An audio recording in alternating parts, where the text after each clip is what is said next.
Iedere repetitie zitten ze door. Altijd op haar eigen plekje. Ze kennen alle stukken,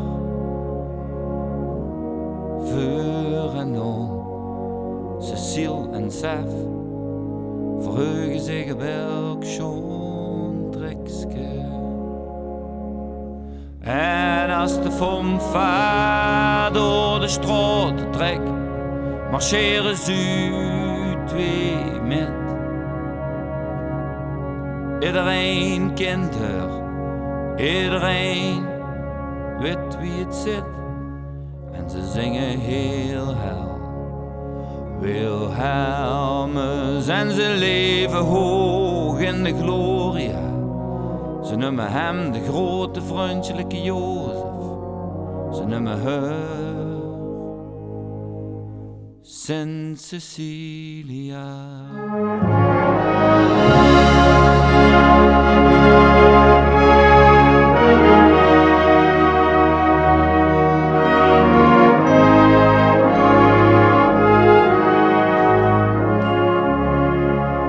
En met het concours zo te zien, vooraan in de zaal.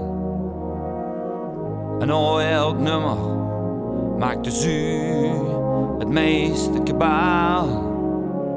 En s'avonds na de prijsuitreiking gingen ze op de shores en werden ze zelfs door de voorzitter geëerd.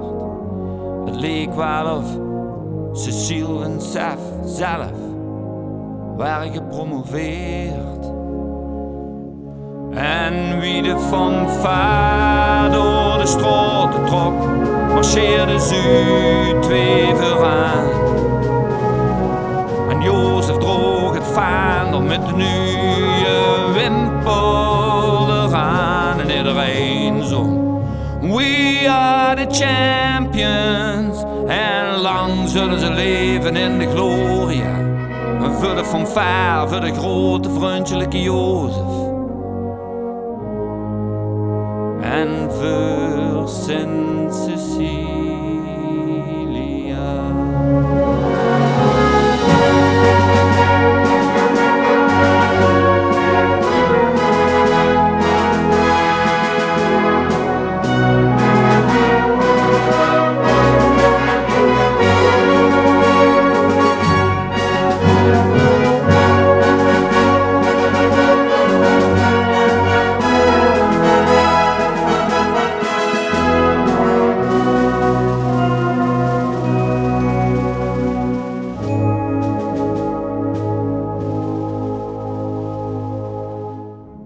Iedereen was blij, wie Jozef weer naar de repetitie kwam.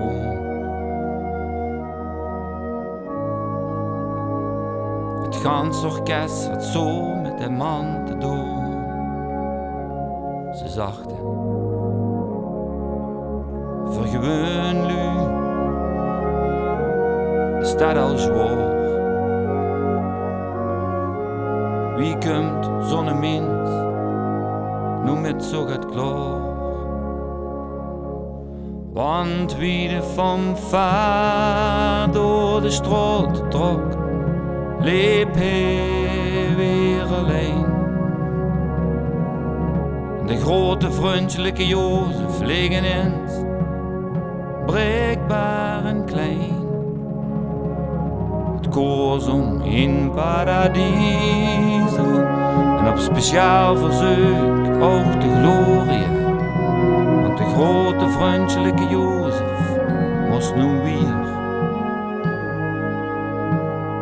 zongen.